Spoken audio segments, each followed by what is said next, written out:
Bonjour, je suis Robert Stipulkowski, président de l'association du château des Ducs de Lorraine de Cirques-les-Bains.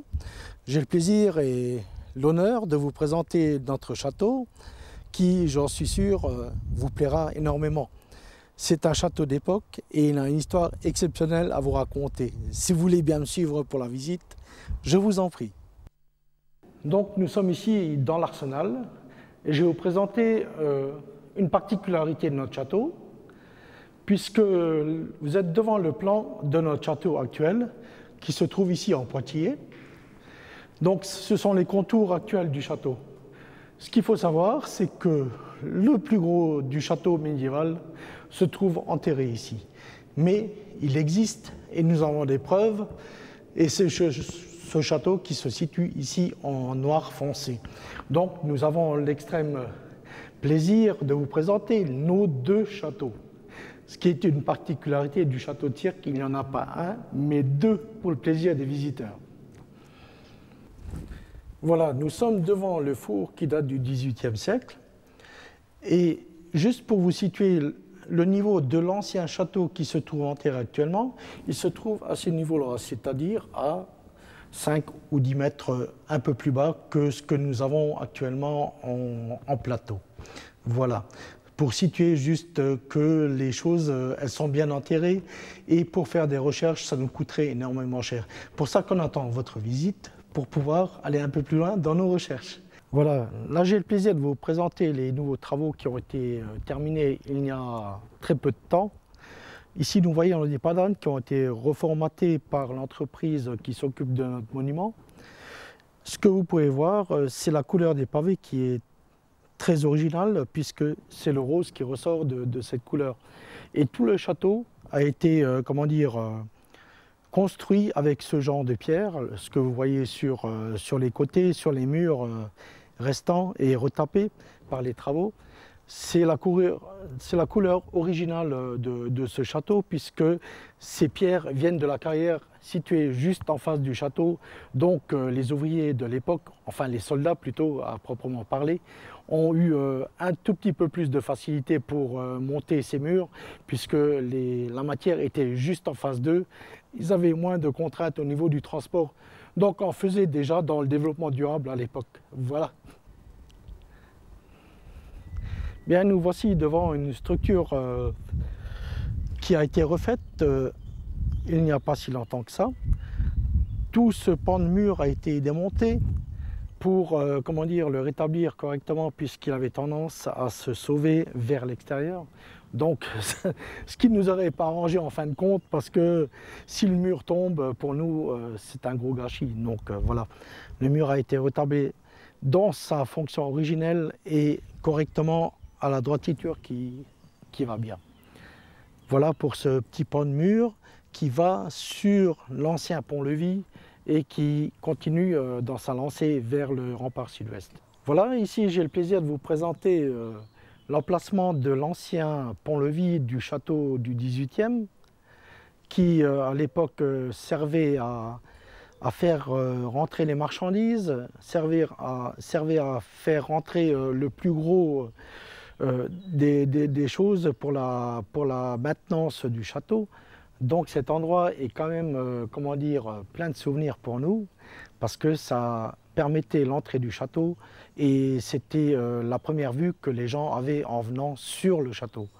Donc c'est très important pour nous et nous aimerions bien, dans un avenir, je dirais pas proche, mais certain, renouveler cette expérience pour mettre ou remettre une passerelle qui conforterait cette chose et puis qui puisse faire venir un peu plus de public et puis lui permettre d'accéder un peu plus facilement à notre château qui bien sûr se trouve en hauteur et non pas dans la vallée, bien entendu. Voilà, j'ai le plaisir maintenant de vous présenter les vestiges de notre premier château qui date du XIIIe siècle.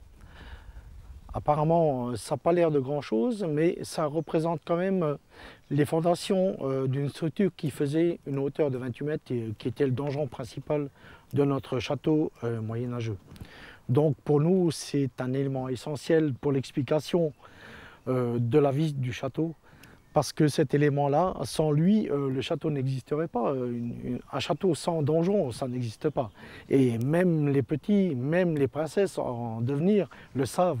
Donc pour nous, c'est un élément essentiel pour la visite du château et pour la compréhension de son système de défense. Voilà, maintenant nous arrivons dans ce sens-là, dans les latrines, dans le bâtiment des anciennes latrines, qui à l'époque étaient usitées dans ce sens. Et il faut savoir que bien avant d'être des latrines, ce bâtiment-là servait de passage pour les piétons. Autant que l'ancien bâtiment et le pont-levis servaient au rapatriement de la logistique lourde, autant ce bâtiment-là servait à, comment dire, à filtrer et à laisser passer les gens à pied. Voilà. Nous voici devant la tour du premier château médiéval qui date du XIIIe siècle. C'est une tour qui a été découverte suite à l'effondrement du mur en 2009, du mur d'enceinte actuel, qui nous a permis de creuser un tout petit peu plus loin suite au remblai qui s'est dégagé à la suite de la chute du mur. Nous avons donc découvert ce reste de tour qui était enterré et qui se trouve sur la butte d'artillerie qui contourne tout le château et qui nous situe bien par rapport au plan la position effective du premier château qui, d'après les plans, est tout à fait exacte. C'est une tour qui date du XIIIe siècle et nous sommes très fiers d'avoir découvert ce reste de Toubourg et de pouvoir le permettre à la visite actuellement, parce qu'on aurait très bien pu effectivement le reboucher et puis resituer le château comme il était avant l'effondrement du mur. Mais la municipalité et l'association du château a décidé de laisser, comment dire, en vue ce reste de château qui prouve bien l'existence et le fait que le château médiéval est bien en dessous des constructions actuelles. Voilà. Bien, nous voilà devant la citerne du château. Donc cette citerne servait de réserve d'eau. À l'époque comme aujourd'hui, chacun était obligé de laver son linge, donc il n'y a pas de raison qu'on le fasse sans eau. Je ne connais pas de système qui le fasse différemment. Donc cette citerne avait une certaine capacité d'eau. Elle existe encore aujourd'hui. Nous avons eu les moyens de la déblayer parce qu'elle était quand même pas mal remplie de choses et d'autres qui n'avaient rien à voir avec son contenant possible d'eau. Et juste à ses côtés, nous retrouvons quelques bacs qui datent du XVIIIe. Bon, ces choses ont été rajoutées à l'époque pour la praticité de la chose. Ici, nous sommes sur la cour intérieure du château, la cour supérieure d'ailleurs la plus haute du château. Ce que vous voyez en extrémité, ce sont les petites pierres qui dépassent en affleurement. Ce sont les restes du mur du premier château, mur d'enceinte du premier château. Et les petites vagues que vous voyez là, à ce niveau-là, représentent la banquette d'artillerie. C'est là où se positionnaient les soldats à l'époque pour défendre le château.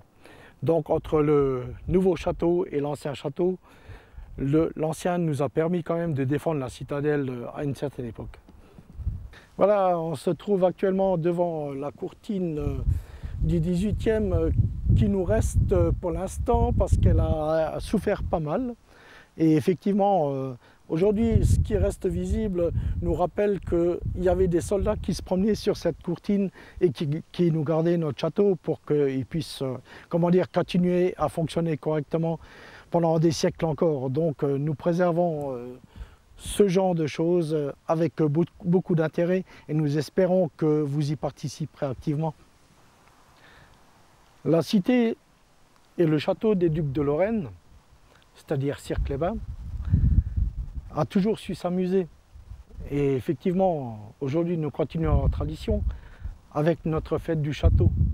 Ce qui veut dire que lorsque vous viendrez nous voir pour le 24 et 25 août, vous aurez le plaisir de monter jusqu'à notre terrasse sommitale où vous rencontrerez plein d'artistes de l'époque. Peut-être pas tout à fait de l'époque, mais enfin, on essaiera de vous faire imaginer qu'on se retourne un petit peu dans le passé pour pouvoir partager la bonne ambiance et puis le bonheur de vivre ici. Voilà, notre château pourra vous accueillir avec tout son émerveillement et puis toutes ses qualités. Nous sommes à la fin de notre visite, nous sommes sur la terrasse sommitale et vous voyez, pour bien voir, nous voyons bien. Mais par contre, ce que vous ne savez peut-être pas, ce sont la date de nos prochaines manifestations. Donc je me permets aujourd'hui de vous les rappeler. Nous avons la visite au flambeau, visite nocturne s'il en faut du château, qui mettra une ambiance particulière à cette visite et qui, j'en suis sûr, vous plaira. Elle est proposée le 20 juillet ainsi que le 10 août. Ensuite, nous aurons la fête du château qui se passe le 24 et 25 août 2013, et pour clore la saison en beauté, pour une belle manifestation, la fête du patrimoine qui est organisée pour le 15 septembre. Et en dehors de ça, nous sommes ouverts jusqu'au 30 novembre 2013. Je vous remercie de votre future visite et puis je vous souhaite une agréable visite. À bientôt. Au revoir.